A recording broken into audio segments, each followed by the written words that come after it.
Bonjour à tous et bienvenue sur la tablette pédagogique. Aujourd'hui, nous vous proposons un petit tutoriel sur les e-books, ces livres électroniques qui vous permettent de mettre dans un même document du texte, des images, des vidéos, du son et plein d'autres choses encore. Petite démonstration avec cette vidéo. Donc, pour ce faire, pour créer notre e-book, l'application que nous avons choisie s'appelle Book Creator. Elle a le grand avantage d'être assez simple à utiliser. Voilà, je vais vous montrer. Donc tout d'abord, on va choisir un nouveau livre.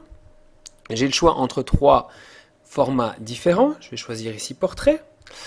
Et voilà, mon livre est créé, un livre vierge. Je peux aller aux pages suivantes en appuyant ici, chaque fois, revenir en arrière en appuyant ici. On va s'occuper maintenant de la couverture. Je peux ajouter du contenu, le petit plus. Et ici, on voit que je peux ajouter tout un tas de choses. Commençons donc par ajouter une photo, que je choisis là, dans ma pellicule. Je vais choisir donc une photo pour mon e-book. Voilà. Une fois que je touche la photo avec mon doigt, je peux la déplacer là où je souhaite. Je peux maintenant rajouter du texte en choisissant ajouter du texte. Et puis, ben voilà.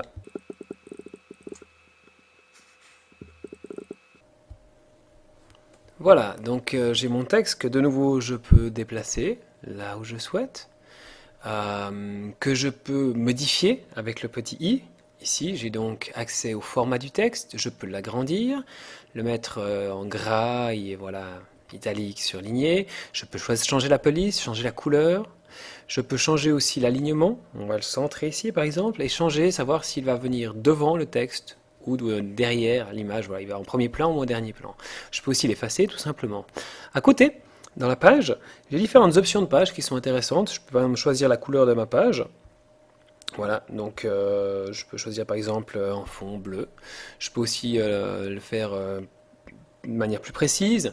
Je peux choisir un certain nombre de choses que je vais passer ici. Voilà, donc ma première page, on dit que ma première page est créée.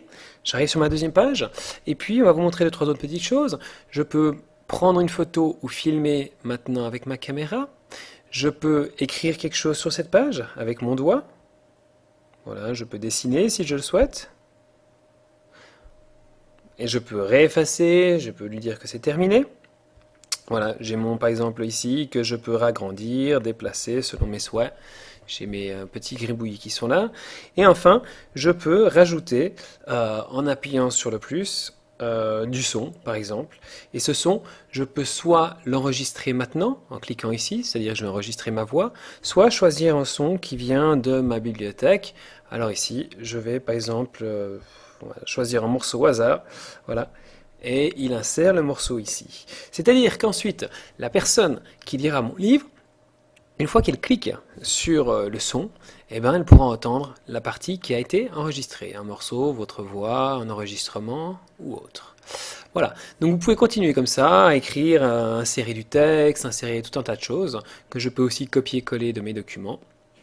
Et une fois que c'est fait, ben, tout simplement, je peux, si je le souhaite, revenir à la page d'accueil en faisant My Books. J'ai mon livre qui est là, que je peux renommer, que je peux modifier, voilà le titre, l'auteur, etc., que je peux effacer aussi. Et surtout, ce qui va m'intéresser après, c'est que je peux exporter. Donc soit je l'exporte en EPUB, ça veut dire que ce EPUB, ce sera uniquement lisible avec un autre iPad, soit je peux aussi décider de l'exporter en tant que PDF. C'est ce que je vais faire ici. Voilà, si je l'exporte en tant que PDF, je peux soit me l'envoyer par email, soit je peux également l'ouvrir dans une autre application. Ici, nous choisirons par exemple l'application GoodNotes. Donc voilà, j'ai ici mon document que je peux lire, que je peux modifier. Mais comme vous le voyez, étant donné que je suis passé en PDF, j'ai perdu le fichier audio.